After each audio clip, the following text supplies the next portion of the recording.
Di dalam satu nama, Yesus Kristus, Tuhan dan Juru Selamat kami. Kami sudah berdoa dan kami sambut firman kehidupan. Amin. Shalom Bapak Ibu yang terkasih di dalam Tuhan. Pada hari ini kita akan membahas firman Tuhan dengan judul terobosan. Terobosan. Saya sudah begitu letih dan capai untuk mendengar keluhan-keluhan dari banyak orang, dan ironisnya banyak jemaat yang hidup di dalam ketakutan karena percaya dengan kebohongan-kebohongan iblis. Kita mau belajar dan terus belajar. Dan saya percaya firman Tuhan hari ini bukan sekedar memerdekakan kita saja, tapi menghancurkan semua pijakan-pijakan iblis yang sudah ada dalam kehidupan kita. Setiap kali kita percaya dengan kebohongan iblis, iblis membuat sebuah pijakan di dalam kehidupan ini. Makin kita percaya, pijakan itu makin kuat. Makin kuat. Bahasa Inggrisnya dikatakan strongholds. Ya, strongholds. Dia akhirnya menguasai pikiran, dia menguasai hati, dan kemudian apa yang kita keluarkan dari mulut kita dan tindakan-tindakan kita itu sesuai dengan value system atau sesuai dengan apa yang kita percayai selama itu. Dan seringkali ironisnya kita percaya dengan kebohongan-kebohongan dia.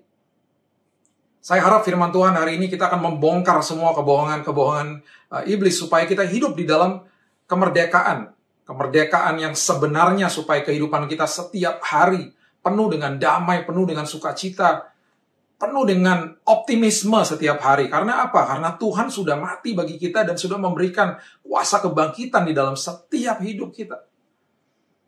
Saya akan buka dari di awal ini dari Yakobus, pasalnya yang pertama, ayat yang sangat populer yang sudah kita baca berkali-kali. Ayat yang kedua sampai keempat, kita mulai di ayat yang kedua, dikatakan, saudara-saudaraku, anggaplah sebagai suatu kebahagiaan. Yakobus mengatakan, anggaplah sebagai suatu kebahagiaan, count it all joy. Atau bisa dikatakan, anggaplah sebagai suatu kesempatan yang penuh dengan sukacita. Anehnya, kesempatan yang penuh dengan sukacita ini adalah sebuah kesempatan yang mengatakan apabila kamu jatuh ke dalam berbagai-bagai pencobaan. Kok bisa? Yakobus, kamu tahu apa sih? Kamu tahu saya sedang sakit. Kamu tahu saya sedang divonis mati sama dokter. Kamu tahu saya baru kehilangan keluarga saya. Kamu tahu besok itu saya punya hutang yang harus dibayar. Apakah kamu tahu saya lagi bergumul sama masalah keluarga? Kok kamu sembarangan ngomong seperti itu? Count it all joy, anggap sebagai suatu kebahagiaan. Kamu tahu nggak masalahku? Yakobus sudah melihat apa yang terjadi di depan matanya. Dia melihat Yesus yang mati dan kemudian bangkit. Dan dia mengalami peristiwa yang luar biasa dalam hidupnya. Dan oleh sebab itu dia katakan, anggaplah sebagai suatu kebahagiaan. Kenapa?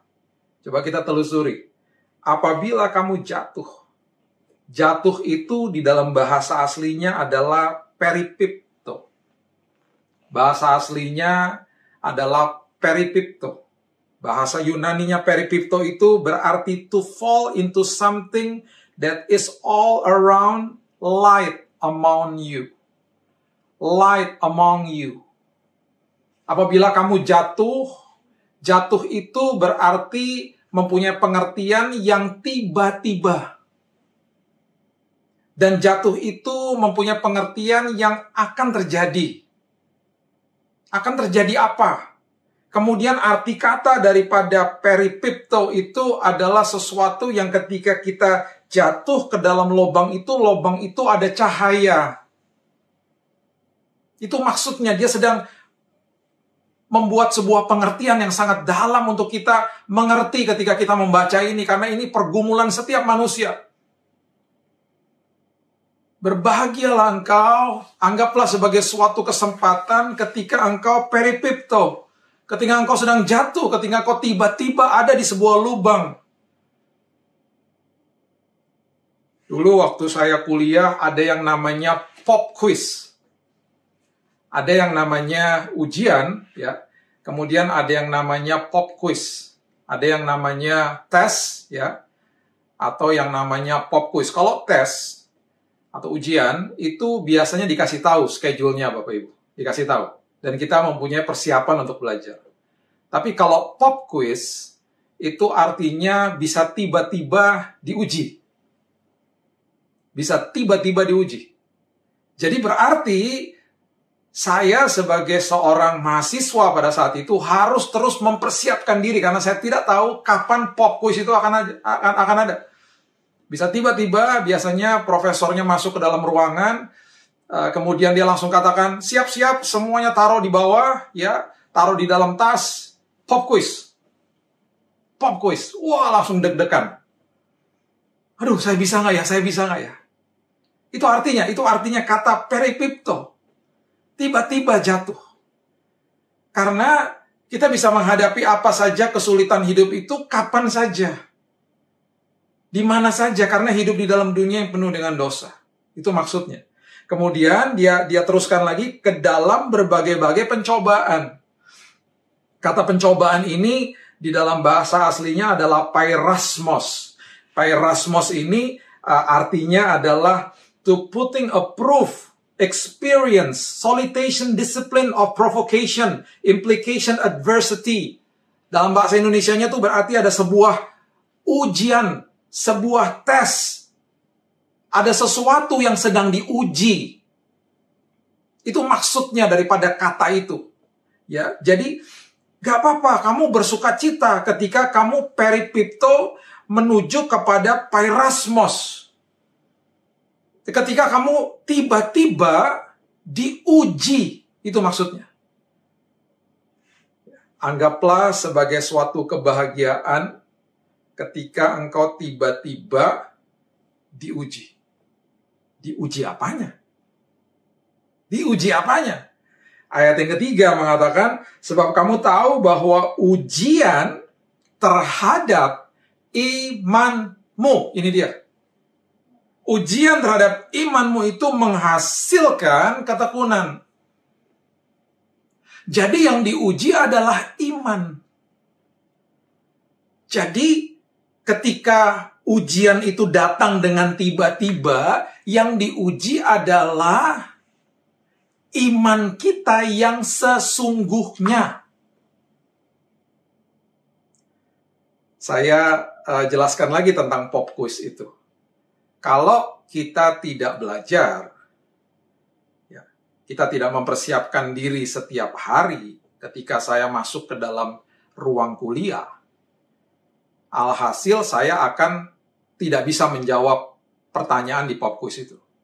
Tapi ketika setiap hari saya penuhi dengan hidup saya dan pikiran saya ini dengan pelajaran itu, ketika saya diuji tiba-tiba, saya pasti bisa jawab. Saya pasti bisa jawab. Nah, bedanya dengan sebuah ujian yang sudah ditetapkan, kita biasanya mempersiapkan diri kalau tahu ada ujiannya.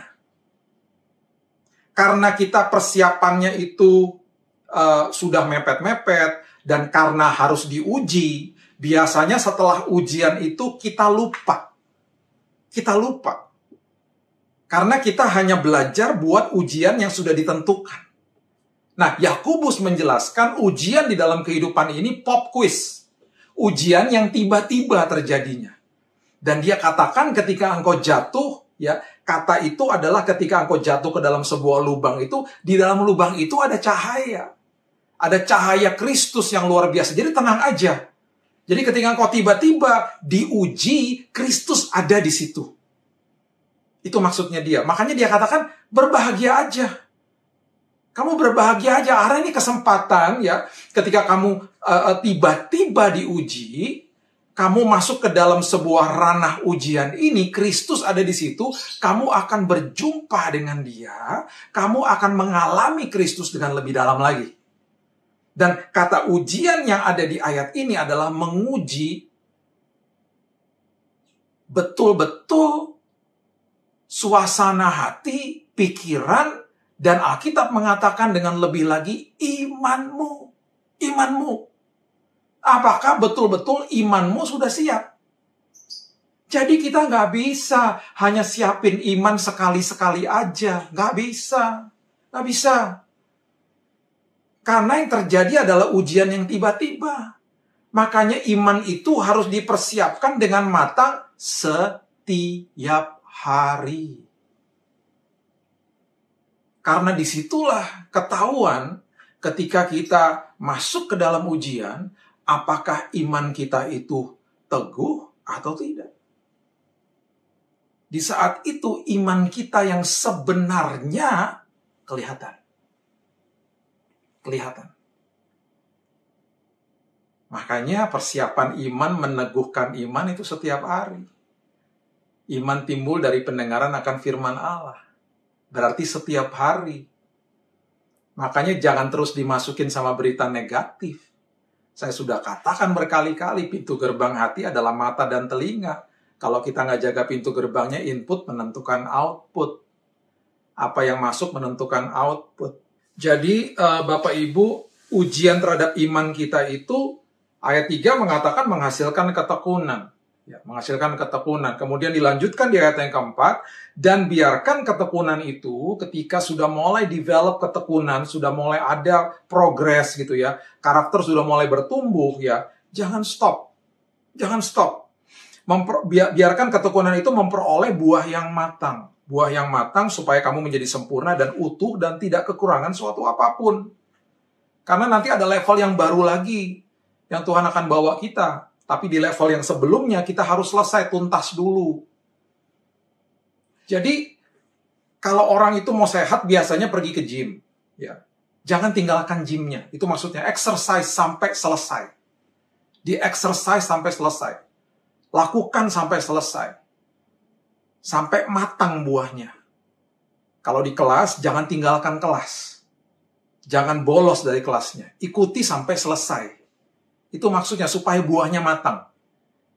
Jangan ambil jalan pintas, itu maksudnya. Jangan cari jawaban kemana-mana. Terus di dalam jalur dan kebenaran koridor ketaatan akan firman Tuhan.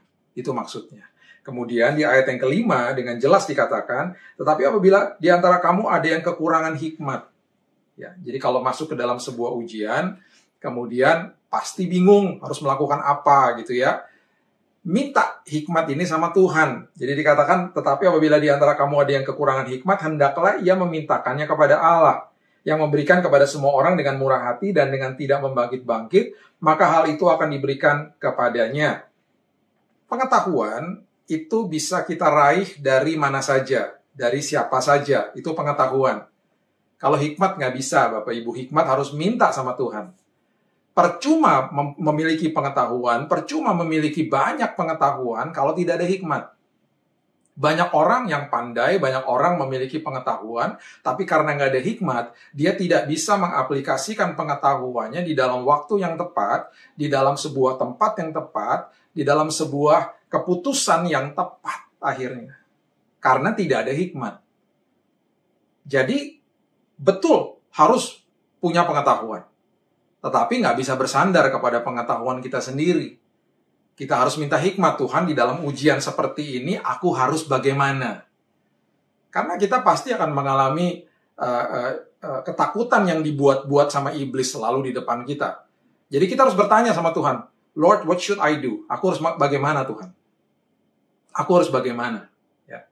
Nah, firman Tuhan dengan jelas mengatakan bahwa di Yohanes 8 ayat 32 dikatakan, kamu akan mengetahui kebenaran, kebenaran itu akan memerdekakan kamu. Kalau kita terus bertanya kepada Tuhan, kita masuki hidup kita dengan firman kebenaran, kebenaran memerdekakan kita. Sebaliknya, kebohongan iblis akan membelenggu kita. Kebohongan iblis akan membelenggu kita. Itu makanya yang saya dengungkan setiap kali di dalam khotbah-khotbah saya. Jangan berikan kesempatan kita dibohongi iblis. Jadi rugi sendiri kitanya. Jadi rugi dan sangat rugi akhirnya. 1 Petrus 5 ayat yang ke-8 dikatakan, sadarlah dan berjaga-jagalah.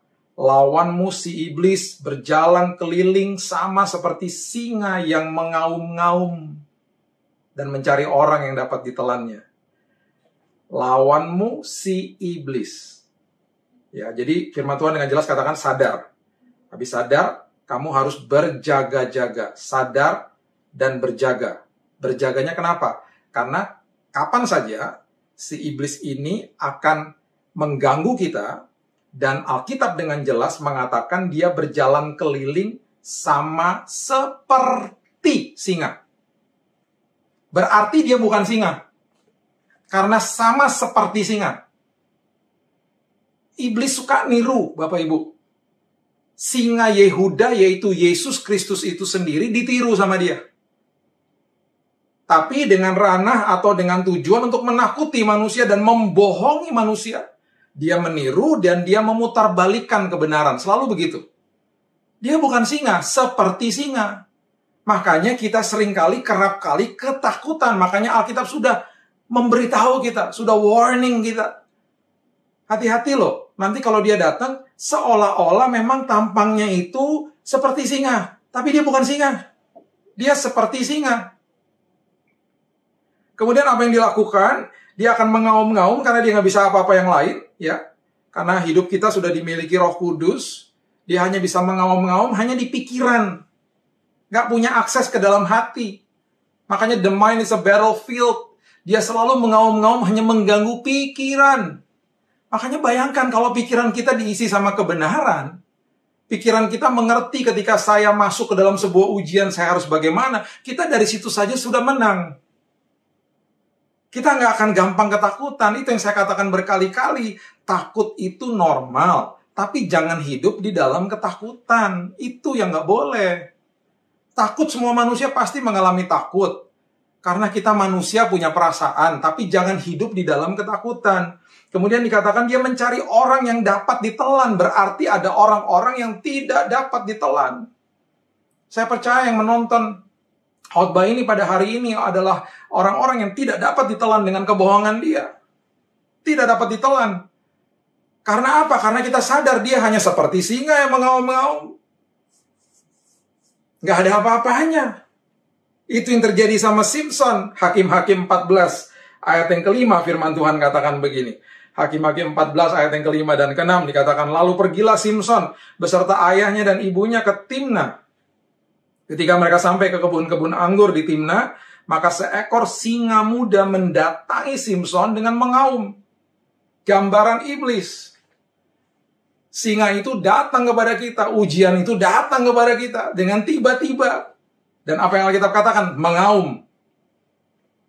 Hanya bisa mengaum. Ini yang luar biasa.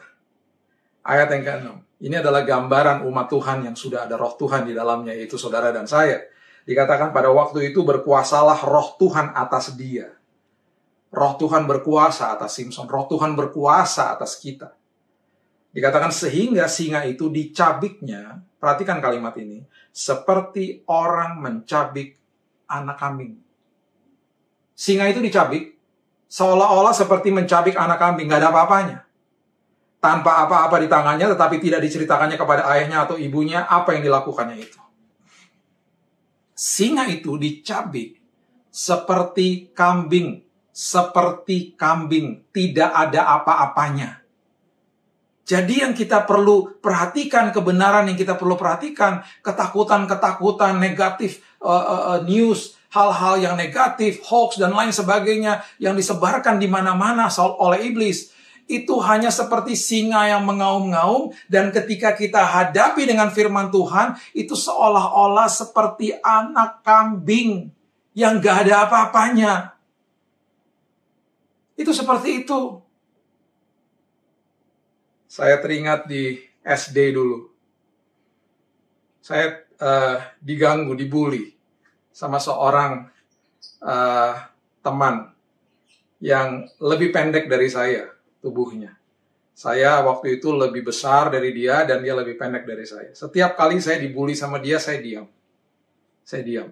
Dan memang karena diam itu karena saya takut. Tapi kemudian teman-teman saya pada datang kepada saya bilang gini, Bill, badan kamu tuh lebih besar, Bill. Kamu kalau diganggu sama dia, kamu lawan dong. Stand up for yourself. Lawan dong. Jangan cuma diam aja karena teman-teman saya juga gemes. Ayo dong, kamu tuh paling besar di kelas kita. Kamu yang paling tinggi, paling besar. Ayo lawan dong. Karena mereka juga takut. Satu hari ketika dia mulai bully saya kembali, saya teringat kata-kata teman-teman saya dan kemudian mereka ada di sekitar saya dan mereka katakan, ayo, kamu berdiri dan kamu lawan. Saya berdiri dan ketika saya lupa saya ngomong apa. Ketika saya labrak dia dengan kata-kata, saya tidak pukul, saya bicara dengan suara yang cukup keras. Dan saling tantang-menantang. Akhirnya dia mundur. Dan sejak hari itu dia tidak pernah ganggu saya. Seringkali ketika ada masalah yang iblis berikan, terlihatnya selalu mengerikan. Karena Alkitab sudah memberitahu kita. Ini yang saya mau ungkapkan kepada kita semuanya, untuk kita makin mengerti kebenaran firman. Tuhan terus mengungkapkan hal-hal yang penuh dengan kebenaran yang memerdekakan. Dia hanya seperti singa yang mengaum-ngaum. Kemudian ketika kita lihat kisah daripada Simpson, ketika Simpson mengoyakkan rahang daripada singa itu, seolah-olah seperti anak kambing. Gak ada apa-apanya. Bapak Ibu, selalu kita mulai sebuah tindakan atau sebuah respon kehidupan itu mulai dari pikiran. Ya, mulai dari pikiran. Oleh sebab itu, jaga pikiran kita. Jaga pikiran kita. Saya tahu pasti kita punya WhatsApp group, dan di WhatsApp group kita itu pasti ada 1-2 orang yang selalu setiap hari sangat-sangat suka dengan mengirimkan berita-berita yang negatif dan lain sebagainya. Dan itu sudah biasa. Saya beberapa kali kalau saya kenal dekat, saya tegur orangnya. Saya bilang, janganlah seperti itu. Banyak berita yang lebih baik yang bisa dikasih. Jangan termakan sama hal-hal seperti itu. Amsal 23 ayat yang ke-7 mengatakan, sebab seperti orang yang membuat perhitungan dalam dirinya sendiri, demikianlah ia. Whatever you think about yourself, that's the way you are. Sebab seperti orang yang membuat perhitungan di dalam dirinya sendiri, demikianlah ia. Jadi oleh sebab itu, setiap hari apa yang kita pikirkan akan menentukan tindakan, akan menentukan sikap kehidupan kita, menentukan masa depan kita. Ya. Jadi kita harus paham, seringkali iblis akan fabricate the evidence. Dia akan membuat kenyataan hidup itu kelihatannya menakutkan. Yusuf waktu dia dijual ya oleh kakak-kakaknya ke Mesir, bagaimana mereka memberitahu Yakub ayahnya supaya ayahnya itu mengerti apa yang terjadi. Mereka tidak mau ngaku bahwa mereka menjual adiknya ke Mesir. Yang mereka lakukan adalah mereka mengambil jubah daripada Yusuf, mereka memotong seekor kambing, mereka mencelupkan jubah itu di darah daripada kambing itu dan diberikan kepada ayahnya, seolah-olah anaknya itu dimakan binatang buas. Kejadian pasalnya yang ke-37 ayat 33 mengatakan, ketika Yakub memeriksa jubah itu, ia berkata, ini jubah anakku. Binatang buas telah memakannya, tentulah Yusuf telah diterkam. Ini yang kita sering kali katakan, padahal itu berita bohong. Fabricate the evidence. Memutarbalikkan kebenaran. Mengelabui kita. Seolah-olah, waduh, anakku mati diterkam, dibohongi. Itu yang terjadi selalu.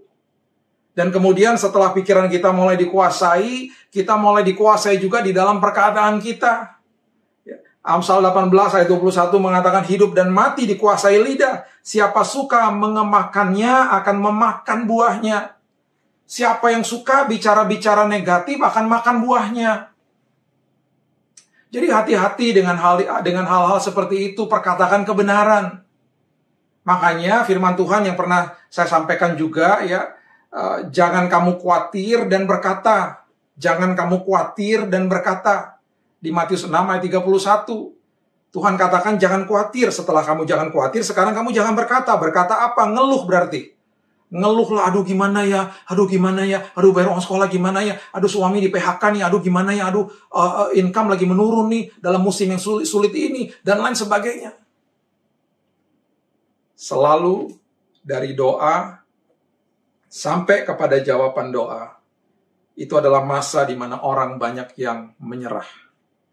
Itu adalah ujian daripada iman kita yang sebenarnya. Itu yang Yakobus katakan, ya, iman kita diuji di situ. Dilihat kebenarannya, keabsahannya dilihat di situ. Makanya persiapan itu harus setiap hari. Ya. Makanya hati-hati dengan perkataan. Ketika kita akhirnya membentuk sebuah belief system, kita akhirnya mengatakan perkataan-perkataan yang negatif terus. Makanya penuhi dengan apa? Penuhi dengan ucapan syukur. Ucapan syukur adalah bukti daripada iman. Itu ucapan syukur. Ucapan syukur adalah dasar daripada penyembahan. Ucapan syukur adalah bukti daripada iman. Jadi dari doa sampai mendapatkan jawaban, sampai termanifestasi jawaban, penuhi dengan ucapan syukur. Terima kasih Tuhan, terima kasih. Nggak usah begging, nggak usah minta-minta terus. Cukup minta sekali sama Tuhan. Tuhan, aku butuh ini ya Tuhan. Udah, Tuhan udah tahu. Besoknya ketika berdoa lagi, bilang terima kasih Tuhan, aku percaya, aku sudah mendapatkan jawaban yang terbaik. Nggak usah mengemis, nggak usah minta-minta terus. Tuhan terima kasih, aku sudah mendapatkan jawaban yang terbaik. Itu adalah bukti daripada iman yang sebenarnya. Ya. Bilangan pasalnya yang ke-30, ya, bilangan pasal yang ke-30, ayatnya yang ketiga sampai yang kelima, ini sampai-sampai ditulis di Alkitab, ada sebuah kisah yang mengisahkan ini. Tetapi apabila seorang perempuan bernasar kepada Tuhan dan mengikat dirinya kepada suatu janji di rumah ayahnya, yakni pada waktu ia masih gadis, dan ayahnya mendengar nasar dan janji yang mengikat diri anaknya itu, tetapi ayahnya tidak berkata apa-apa kepadanya, maka segala nasarnya itu akan tetap berlaku. Dan setiap janji mengikat dirinya akan tetap berlaku juga. Jadi kalau anaknya berjanji, anaknya yang masih gadis berjanji, ya anak ini menceritakan seorang anak kecil gitu yang tidak punya pengertian. Ketika dia melakukan janji atau bernasar, ketika ayahnya tidak menggagalkan itu, harus terjadi. Harus berlaku. Ya. Tetapi jika ayahnya melarang dia pada waktu mendengarkan itu, maka segala nasar dan janji yang mengikat diri anaknya tidak akan berlaku. Dan Tuhan akan mengampuni perempuan itu sebab ayahnya telah melarang dia. Ini sampai ditulis di Alkitab. Dengan kata lain, kata-kata itu bahaya. Sampai-sampai Alkitab menuliskan kalau sampai anakmu mengeluarkan kata-kata negatif karena mereka tidak ngerti, kamu bisa membatalkan dalam nama Yesus. Seringkali mungkin kita mendengar anak-anak kita berkata-kata negatif. Betul, kita harus edukasi mereka. Dan kita bisa membatalkan dalam nama Yesus. Tidak akan terjadi atas hidupmu. Karena dari kata-kata timbul kehidupan, dari kata-kata timbul kematian. Hati-hati dengan perkataan kita. Kalau kita terus memperkatakan kata-kata negatif, lama-kelamaan kita akan hidup kita seperti itu. Kita mengutuki diri sendiri. Kita tidak percaya dengan kebenaran firman yang sebenarnya. Ya. Saya akan tutup dengan kebenaran ini. 2 Samuel 5, ayat yang ke-17 mengatakan begini. Ya, 17, 18, dan 19 mengatakan begini. Ketika didengar orang Filistin bahwa Daud telah diurapi menjadi raja atas Israel, maka majulah semua orang Filistin untuk menangkap Daud. Tetapi Daud mendengar hal itu, lalu ia pergi ke kubu pertahanan. Ada musuh datang, kita juga biasanya bertahan. Gimana nih Tuhan caranya? Ketika orang Filistin itu datang dan memencar di lembah Refaim. Sama seperti iblis, memencar, menyerang di semua aspek kehidupan. Ayat 19 dikatakan, bertanyalah Daud kepada Tuhan. Bertanyalah Daud kepada Tuhan. Apakah aku harus maju melawan orang Filistin itu? Akan kau serahkan mereka ke dalam tanganku? Kemudian Tuhan menjawab Daud. Ya. Daud lagi minta hikmat sama Tuhan. Tadi kita sudah belajar, Daud minta hikmat. Ya, kemudian Tuhan menjawab Daud, majulah, ya, sebab aku pasti akan menyerahkan orang Filistin itu ke dalam tanganmu. Ya, ini ditulis di dalam satu ayat.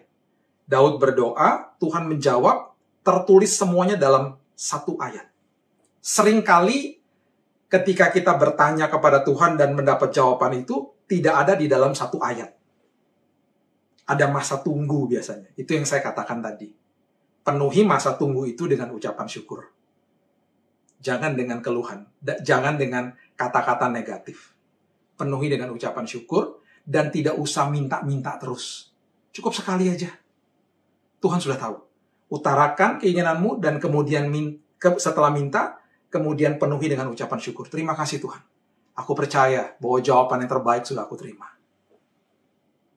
Itu adalah bukti dari iman kita. Ya. Dan kemudian ayatnya yang ke-20. Firman Tuhan mengatakan, lalu datanglah Daud di Baal Perasim.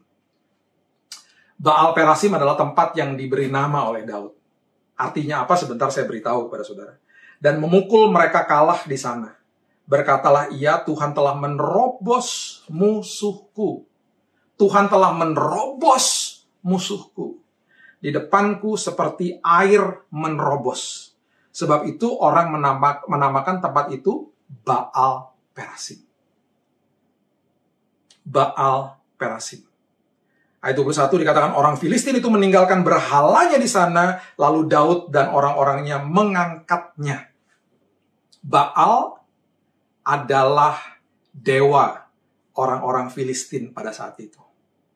Dan mereka berpikir ketika ada Baal di lembah itu, atau di bukit itu, mereka pasti menang melawan Daud.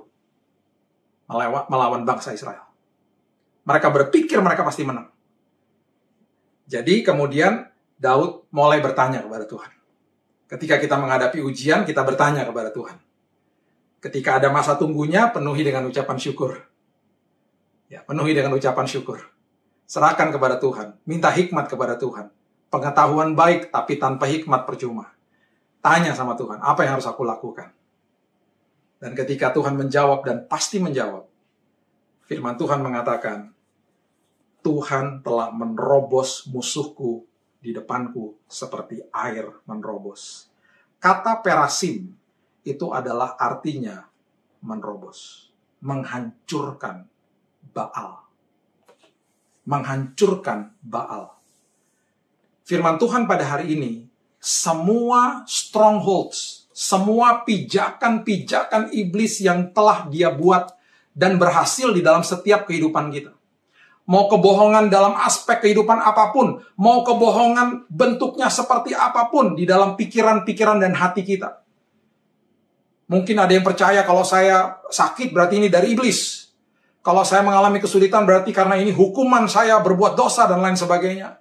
Bahkan ada orang-orang yang masuk ke dalam ibadah mengatakan begini, Tuhan layakkan kami. Itu sebuah doa yang sebenarnya kurang tepat. Karena kita sudah dilayakkan ribuan tahun yang lalu. Jadi kalau masuk ke dalam sebuah ibadah, biasanya harusnya kita katakan, Tuhan terima kasih, aku sudah dilayakkan. Nah ini banyak kebohongan-kebohongan yang sudah dibuat sama iblis sebagai tempat pijakan. Mulai bertanya kepada Tuhan hari ini.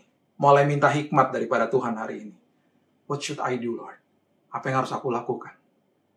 Karena sudah ada Baal-Baal di dalam pikiranku. Sudah ada tempat pijakan-pijakan yang iblis sudah menguasai hidupku. Ada tempat pijakan yang dia katakan engkau tidak akan sembuh. Dan aku percaya sama itu Tuhan. Ada tempat pijakan yang dia katakan kamu sakit karena keturunan. Dan aku percaya sama itu Tuhan. Ada pijakan-pijakan iblis, strongholds iblis yang mengatakan kamu tidak akan keluar dari masalah rumah tanggamu, akan hancur. Kamu tidak akan mendapatkan anakmu kembali, hutangmu tidak akan terbayar. Dan semua apapun kebohongan-kebohongan itu sudah menjadi tempat pijakan Tuhan. Hari ini, seperti air menerobos, seperti Tuhan menerobos, berikan aku hikmat. Supaya hari ini, dengan bangga, aku bisa menamakan kehidupanku. Menamakan momen ini, menamakan hari ini, bahwa hari ini adalah hari Baal Perasimku ya Tuhan. Di mana hari ini, semua pijakan dan kebohongan iblis dikalahkan dalam nama Yesus. Karena kebenaran itu menerobos, kebenaran itu memerdekakan, dan belenggu-belenggu itu dipatahkan dalam nama Yesus. Kesembuhan aku pasti terima walaupun aku belum lihat. Pemulihan rumah tanggaku pasti aku akan terima walaupun aku belum lihat. Dan aku akan penuhi masa tunggu ini dengan ucapan syukur. Karena itu bukti daripada imanku, itu adalah dasar daripada penyembahanku ya Tuhan. Dan hari ini aku dengan bangga katakan, dan aku akan menamai hari ini Baal Perasimku ya Tuhan. Supaya orang-orang bisa melihat bahwa kebohongan iblis dipatahkan, dihancurkan, diterobos oleh Tuhan. Terima kasih Yesus. Saya percaya firman Tuhan pada hari ini memerdekakan setiap kehidupan kita. Dan hadapi apapun di hadapan kita, dengan satu keyakinan bahwa saya sudah menang.